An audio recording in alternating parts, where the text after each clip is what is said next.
5 billion na inapprove para sa classroom construction. Nagulat ako kasi merong mga lumapit na miyembro ng House na humihingi. Hinihingi nila yung 5 billion. 5 billion ha? Parte ng 5 billion na budget. Hindi Okay, magandang araw po sa inyo lahat and welcome po ulit dito sa ating Tantabunan PH channel mga kababayan. And nandito naman po tayo para sa ating panibagong reaction video mga kababayan. Okay?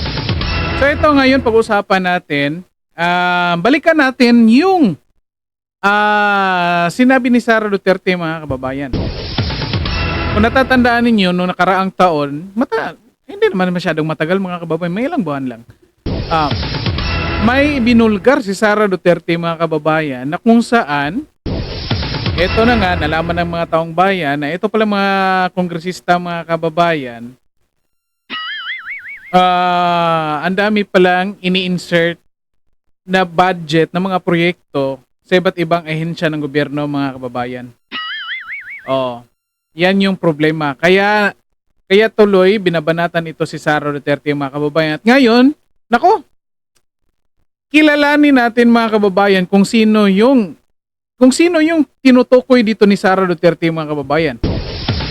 Kasi may kutob tayo na itong isang kongresista mga kababayan ay umamin na nanghingi ng ilang bilyon dito kay Sara Duterte matapos i-release yung budget ng DepEd mga kababayan. Di ba? Stop it. Ayan pala. Sorry mga kababayan, chine-check ko lang. Okay, ito. Tignan natin mga kababayan. Okay. By the way, bago natin umpisahan itong mga kababayan, paki-like and share mga kababayan din ng video na ito and paki-subscribe na rin po. Okay, ito. Balikan natin kung anong sinasabi dito ni Sara Duterte mga kababayan. And then, pakinggan natin kung anong sinasabi ng isang kongresista mga kababayan. At tandaan, itong kongresista na ito mga kababayan, ito ay pumirma. Pumirma doon sa kanyang impeachment mga kababayan. Nako! Ito palang House of Representatives mga kababayan, House of Resback na pala. Pumirma kasi hindi binigyan ng ilang bilyon ni Sara Duterte na budget galing sa DepEd. Stop it. Nako mga kababayan. House of Representatives, House of Resback. Yan na yun mga kababayan. Anyway mga kababayan, disclaimer lang natin, hindi tayo sigurado na ito talaga. Ito talagang kongresista na ito ha. Hindi tayo sigurado. Yet, analyze lang natin kasi lumabas sa kanyang bibig mga kababayan. Ito, balikan muna natin ito sinasabi ni Sara Duterte dito mga kababayan. sa DepEd muna tayo. Sa Department of Education, noong taong 2023, merong 5 billion na inapprove para sa classroom construction. Nagulat ako kasi merong mga lumapit na miyembro ng House na humihingi. Hinihingi nila yung 5 billion. 5 billion ha? Parte ng 5 billion na budget. Wala kasi akong experience sa ganyan. At saka ang pagkakaintindi ko, pag in-approve na yan ng Office of the President, ibibigay na yan, pagdidiretso na yun sa approval at trabaho ng Department of Education sa construction ng mga classroom. Nagulat ako, may humingi. Magkano ba ang amin dyan? So sinabi ko, hindi pwede ito.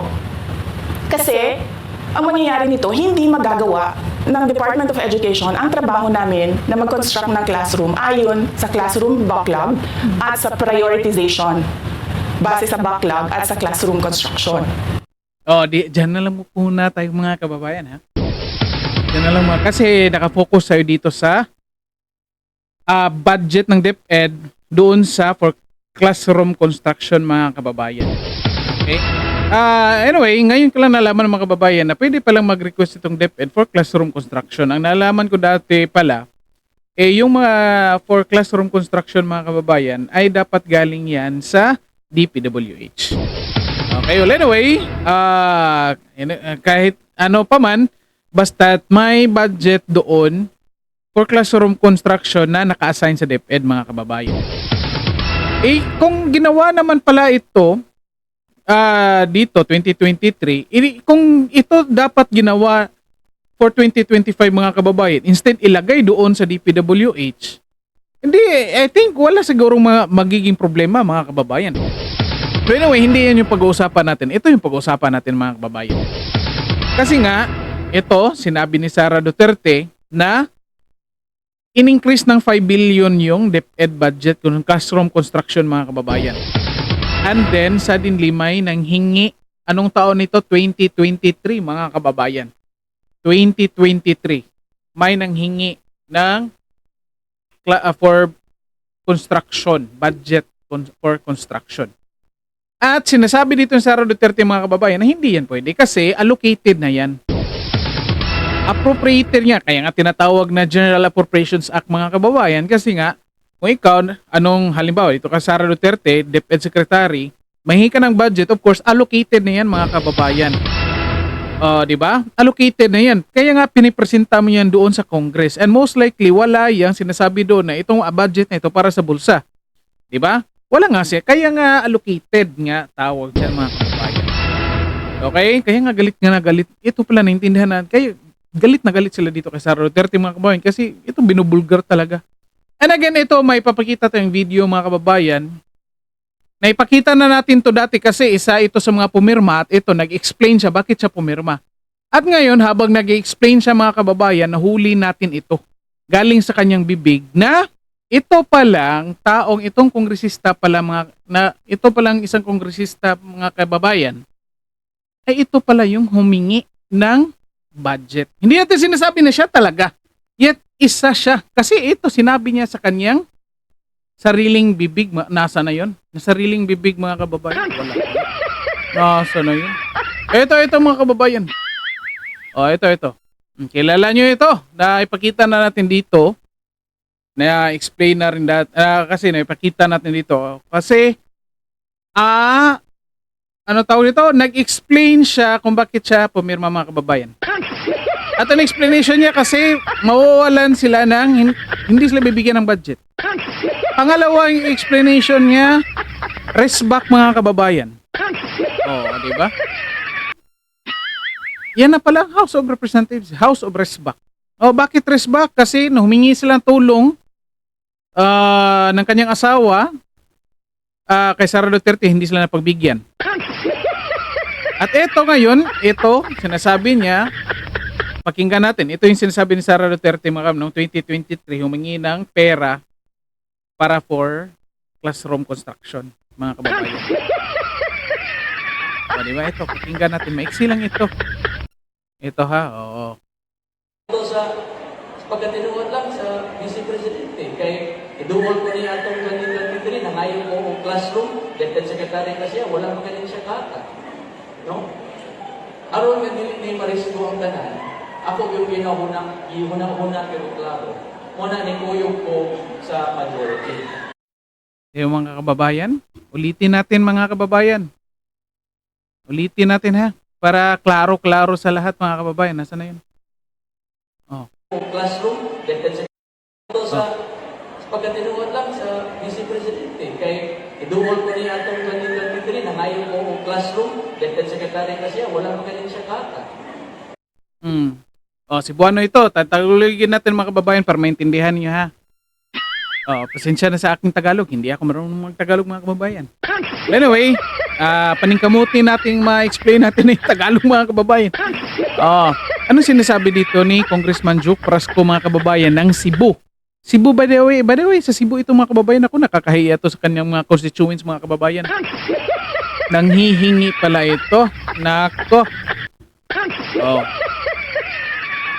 Well anyway, ano yung sinasabi ni Juke Prasco mga kababayan? Lumapit na siya kay Sara Duterte noong 2023 mga kababayan, nanghingi siya ng classroom. Hindi siya pinagbigyan daw mga kababayan. Di ba? Para sa kaalaman ng lahat mga kababayan, tanong natin, namibigay ba ng classroom si Sara Duterte?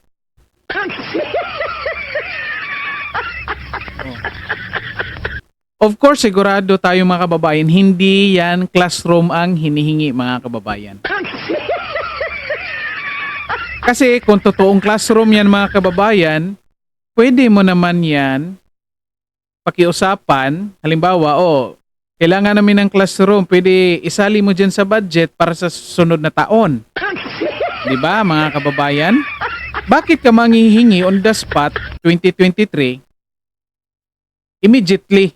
Alam mo namang appropriated na yung budget. O, di ba? So, hindi classroom ang hiningi. Posible mga kababayan, kayo na bahala kung kanino kayo maniniwala dito, kay Sara Duterte ba o nitong congressman na ito na pumirma ng dahil sa pera.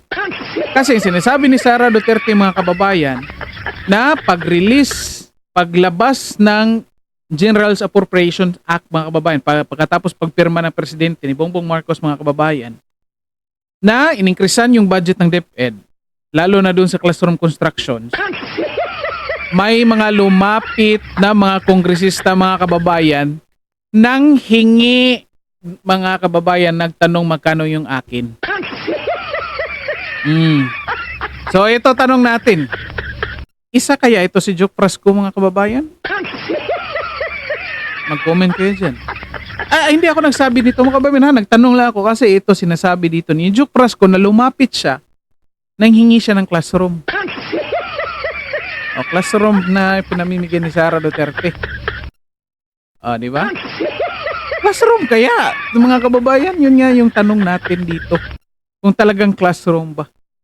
Kasi in the first place, hindi naman dala-dala ni Sara Duterte yung classroom mga kababayan. Pwede ka namang mag-request na ito through your office, through DepEd, pwede lagyan ng classroom. Hindi pera ang hihingin para ikaw construct ng classroom. Diba? Mag-request ka, hindi immediately nga by 23. Alam mong na-release na yung budget, napirmahan na, ilalapit ka at maghihingi, magkano yung akin? Or, sasabihin mo in public na, bigyan mo ako ng classroom kasi na-release na yung budget at gusto mo immediately, nandyan yung classroom na. Nahalata tuloy mga kababayan na klarong-klaro hindi classroom ang hiningi nito. Ginagamit lang yung pangalan ng classroom mga kababayan. Ang tindi nito. Stop it. Well, anyway, mag-comment kayo dito mga kababayan kung ano sa tingin nyo dito. Ito lang, speculations ko lang, masabihin ko lang sa inyo mga kababayan, speculations ko lang po ito. Kasi, tinatahi natin dito kung anong mga pangyayari. Tinatahi talagang mga kababayan. Tumatahi na pala tayo dito. Well, anyway, mga kababayan, pasensya sa aking Tagalog mga kababayan. Cebuano, Bisaya, tayo mga kababayan. Kaya, yun na.